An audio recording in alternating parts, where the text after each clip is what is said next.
Not a good header by Kilban. Ziga. Diomed, goal! No! Diomed thought he'd scored, and he wasn't the only one. Well, you couldn't ask any more from Bernard Diomed. What a stop by Sorensen. Just in the nick of time.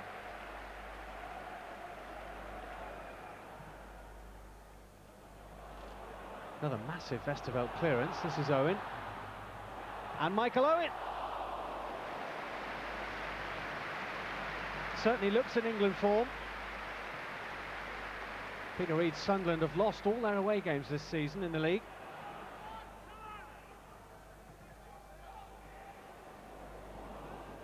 Sunderland away. Gerrard. Song. That's dangerous. And Carragher was onside.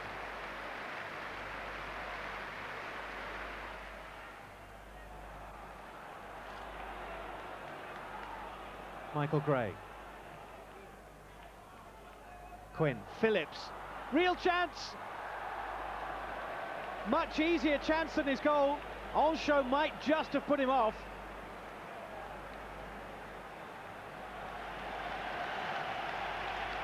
And here comes Robbie Fowler replacing Bernard Diomed. Well, such has been his run of injuries that he's scored only 2 Premiership goals in 12 months, Robbie Fowler. 5, though, for the reserves in midweek. And quite some ovation on his return.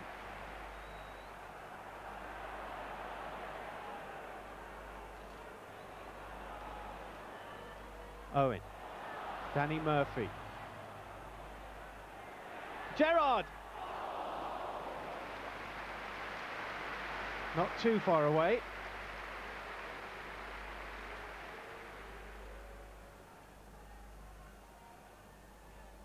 Ziga again. Owen! Sorensen needed the touch, I think. Beat Emerson Thome in the air, and the Brazilian knows he shouldn't have done. Sorensen was taking no risks.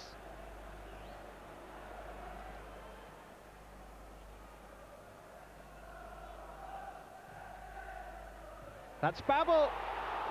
Well, Christian Ziga keeps providing the ammunition. Liverpool just don't seem to be able to turn it into goals.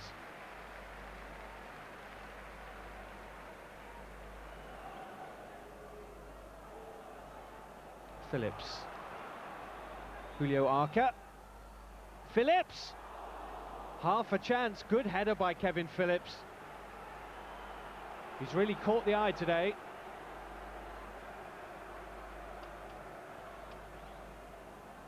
Babel couldn't steer it back towards goal. But here's Murphy.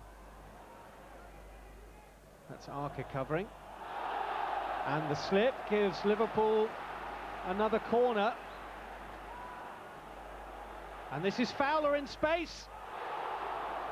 And 1 or 2 behind that goal thought that was going in. It would have been typical of the man. We probably had more chances. Sorensen did a good job for them. But on the whole, we have to admit that we can play at a better level. We were lacking a bit of flow in our game, a bit of movement at times. It was too patchy, really. I've got to say, I was pleased. Well, I wasn't pleased Robbie Fowler got on, but I think he's a good player as well. But certainly, Kevin Phillips' finish today was outstanding, and Michael Owen, you know, there's 6'5" people there, 6'4", and he gets on the end of a terrific cross. That's quality striking. I only had one thing in my mind today when I got the ball. I think it was just on, just over the halfway line. To have a go at goal, I think there was only Niall alongside me. And I've managed to cut inside, and from about 25 yards, I think I've caught the keeper off guard. I think he was going back not expecting the shot. And I've gone for it, I've curled it in the bottom corner, and delighted to see it go in. What is the extent of the injury for Emil? I've no idea. It dates back to the Bradford game, the first game. I hope it's not too serious, but the medical will decide tomorrow whether we have to do whether we have to go through an operation or not. Considering I missed all pre-season, there's players that are ahead of me at the moment. But I said after the France game, if I could continue getting match fit, then you know all I can do is play well for Sunderland, keep scoring goals, hopefully scoring goals, and put myself in the shot window, and that's what I'm doing over the last couple of weeks. Just hope Kevin Keegan watches Match of the Day tonight. Well, I hope so. I will be. And you can see more of Liverpool on Thursday night. We're at Anfield for their UEFA Cup first round second leg tie against Rapid Bucharest. Join us live, BBC One, at 8 o'clock. Now, before we bring you Bradford's game against Southampton, let's check out the other two sides in the bottom three. Derby County, who are at home to Leeds, and West Ham, who travel to Coventry. The day began badly for West Ham and for England. Rio Ferdinand injured his groin in a tackle and is doubtful for the World Cup qualifier with Germany next month. Other than that, it was all positive for West Ham. Paolo Di Canio turned in another virtuoso performance, and when the Coventry defender Richard Shaw failed to do the necessary in his own penalty area, Di Canio was calmness personified in taking his chance. The Sky Blues' defence was at fault for West Ham's second as well. Di Canio was again the tormentor, taking his time to pick out Joe Cole. The youngster found space and put the Hammers 2-0 ahead. It was his first goal of the season. Coventry couldn't win away last season. It seems they can't win at home this. They were carved open yet again. Frank Lampard took on the less than onerous task of guiding the ball in. A long-range free kick by Mustafa Haji was the nearest Coventry came to scoring, but it was the first Premiership win of the season for the happier Hammers. Some of the performances have been absolutely top class. We just haven't got the results to go with them, but it was nice to get the win, and I think that will definitely, well, we've never been short of confidence, but that will lift us off the bottom, and I think we're looking upwards from here on in. Despite that Champions League win over AC Milan, Leeds United's Premiership form has dipped of late. So too did Ian Hart's free kick after half an hour at Derby. Moments later, it was a case of alas poor Horacio as Derby went down to 10 men. Argentinian defender Horacio Carbonari with the foul, Michael Bridges the fall guy. Carbonari's second red card in 5 days.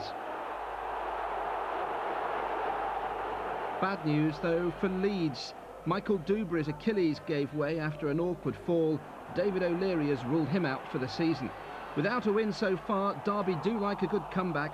Dion Burton led the charge, but Leeds could have sewn the game up had Dominic Matteo or Alan Smith obliged from Bowyer's cross, the kind of chance Smith normally thrives on. Derby's fans can't understand why Georgie Kincladze doesn't play from the start, but Jim Smith prefers to keep those kinky boots for tired legs. The Leeds defence helpless as Kincladze waltzed in to equalise and put some pride back into Pride Park. Now to our other main game tonight, Bradford with only 3 goals from their 6 Premiership matches this season against Southampton, winners for the first time last Saturday. Tony Gubber was at Valley Parade. Among the half a dozen players that Bradford brought in the summer to improve their chance of staying in the Premiership, the name of the Italian Benito Carboni raised most eyebrows after his free transfer from Aston Villa. He's among 4 of the new boys on view today. Carboni partnering Ashley Ward up front.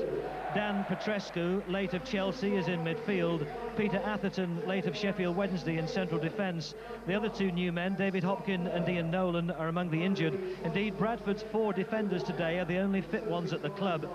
Their problem has been scoring goals, so they must look with envy at Southampton's lightning Latvian Marian Pahars, who's already got 5 in the Premiership. He's recovered from the hamstring injury, which kept him out of the Worthington Cup tie in midweek, so Southampton field the same team that earned their first Premiership win of the season last weekend against Newcastle.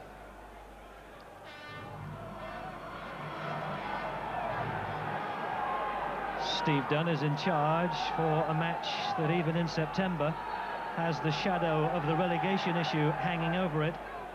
Bradford in the bottom 3, Southampton just above them, 1 point better off.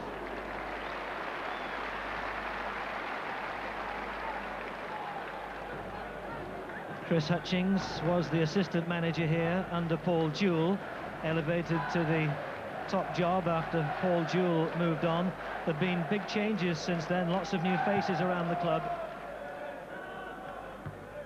Weatherall's header.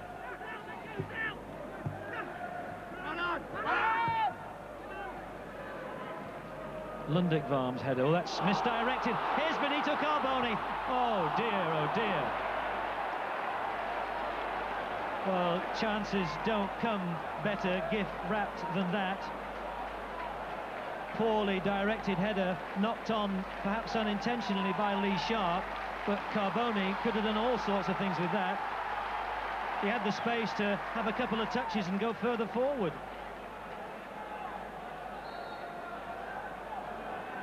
Well, Bradford's home form includes that impressive 2-0 defeat of Chelsea.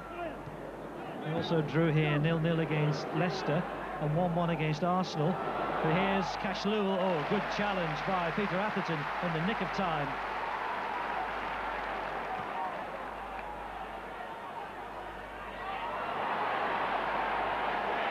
That's a very decent run, and Cashlewell's shot brings the first save from Matthew Clark. Headed out by Richards.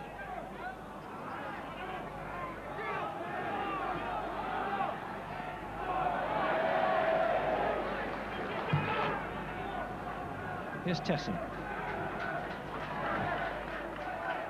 Pahars operating on this right side. El Khalij. Oh, it's a wayward shot by James Beattie. Well, both sides have had opportunities to shoot on target.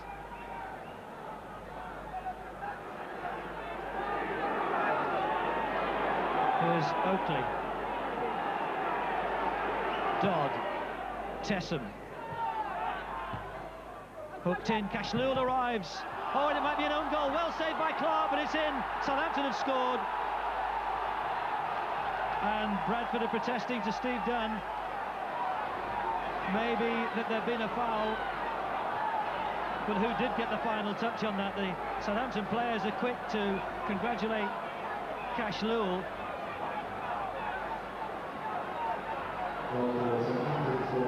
But it may well have been Gunnar Halle who had the final touch.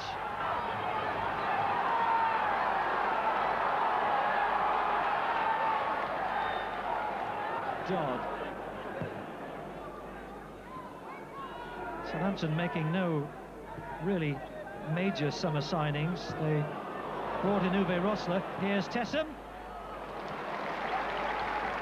The corner.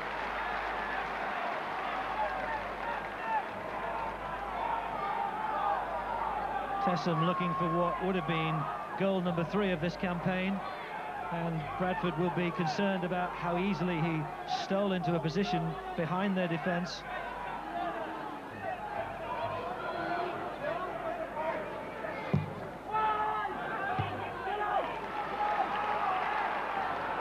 Dodd.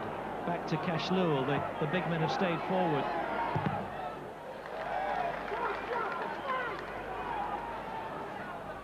Glenn Hoddle steered Southampton to 15th place last season.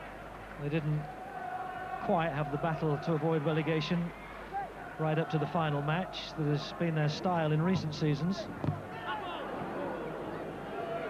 This is Windass. Jones has come. Petrescu just trying to lift it in. Richards defends the goal line, and he did so very bravely. Under great pressure from Ashley Ward. And Dean Richards making sure that he kept his eye on the ball, despite the clear knowledge that he was about to get clattered.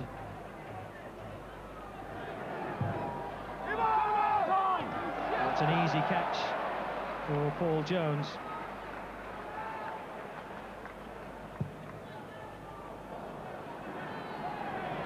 Dean Richards signed on a Bosman free transfer from Wolves in July of last year.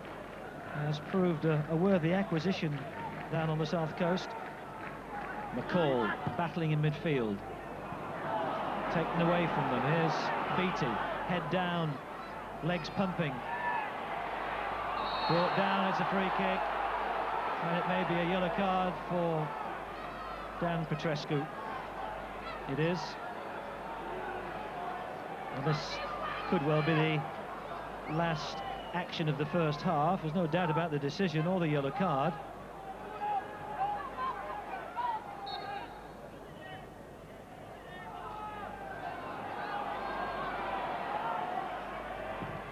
Too high.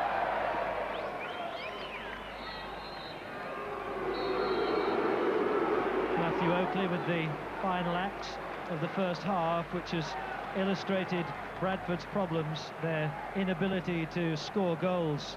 But Glenn Hoddle with plenty of reason at half-time to feel satisfied with the way his team are performing. It's Bradford 0, it's Southampton 1.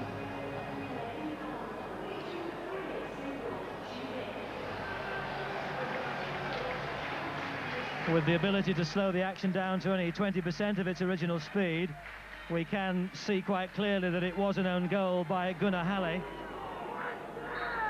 Whichever boot touched the ball last, it's given Southampton the ascendancy with just the second half to play. Bradford still pondering their problems in front of goal.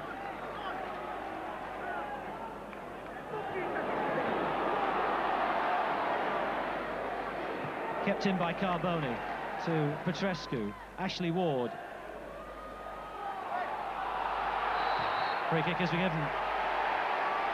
And Ashley Ward has stupidly pushed over El Khalij. Now, he's got himself in trouble totally unnecessarily. Now, the referee's got an option here. He can actually send Ashley Ward off. He's raised his hands, and he's pushed over an opponent, and maybe he's lucky to only get a yellow card. Well, that's the clumsy challenge. It was a pull on his shorts as much as anything, which brought the free kick. And then flattening him. Carboni wants to take it. McCall hovering just behind him.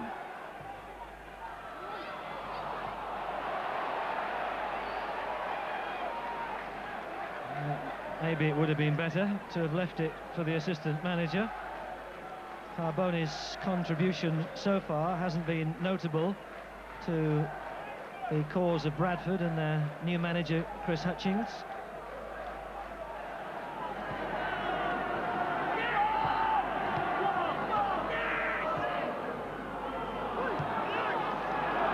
Carboni was not offside. Got 3 to look for. Looking for Gunnar Halle. Oh, he'd have loved to have scored that to level things up. He's claiming it came off the shoulder of the defender, but it's a goal kick that's been given.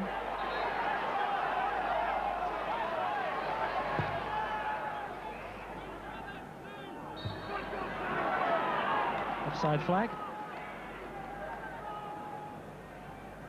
Well, Pahars has been quiet out on that right side. Haven't seen the electrifying pace that has illuminated his game. Well, it's a good shot on the turn by Ashley Ward. It's forced the first real save that Paul Jones has had to make, although his goal line was protected for him in the first half by Dean Richards.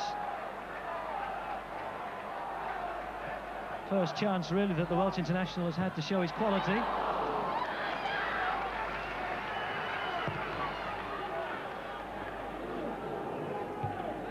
Weatherall wins the header. That's Dodd.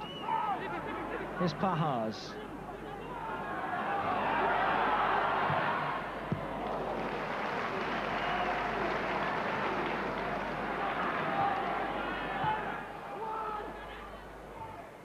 Won by Dodd.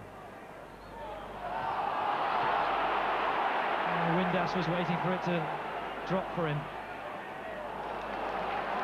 Cashlul went in bravely. Here's McCall, still pressure for Southampton to soak up. Here's Gareth Grant. But Carboni! Well, the youngster on as a substitute played his part in setting up the chance for Carboni's diving header. Headed it down into the turf and was never really going to trouble Paul Jones. What an arrival that would have been for a young substitute. Hooked in by McCall. Carboni! Still Carboni! Windass arrives, it's a corner. Oh, what a scramble. For once it appeared that Southampton's central two of Lundek, Varm and Richards were going to be unstitched. There was a moment when Carboni was surrounded by 4 defenders. Ward had the attempt at a shot. Young Gareth Grant had half a chance. Windass arrived and it's squeezed out for a corner. Lundek Varm explaining to his goalkeeper just why he and Richards failed to get it clear. Wayne Jacobs will take the corner. Southampton are happy to clear it out of their half. Here's McCall, will just surely hoist it back. Well, Marsden had done well to get in front of him and make it difficult. Knocked up by Saltvet. Rossler back defending.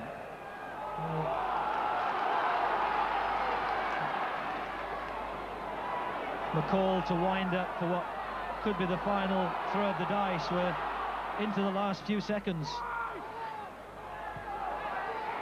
Headed up by El Khalij, that's Carboni. Shot by Wayne Jacobs, never threatening the target.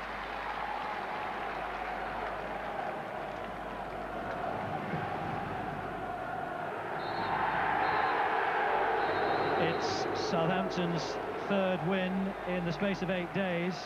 They're 2nd in the Premiership, and the problems for Bradford are all too clear. It's an inability to score goals. Gunnar Halle is distraught that it's his own goal which separates the teams at the final whistle. Bradford 0, Southampton 1, the first relegation match of the season, played in late September.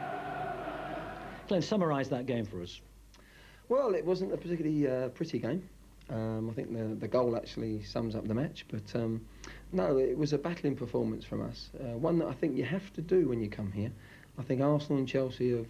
Arsenal got the draw. Chelsea got a defeat here, and we were vigilant that they've got a good spirit, and the crowd get behind them. It's early in the season, but it's a sort of fixture people look at and think, well, possibly a relegation issue here, and they've taken the 3 points off you. Yeah, I mean that's the most disappointing thing, with all due respect to Southampton.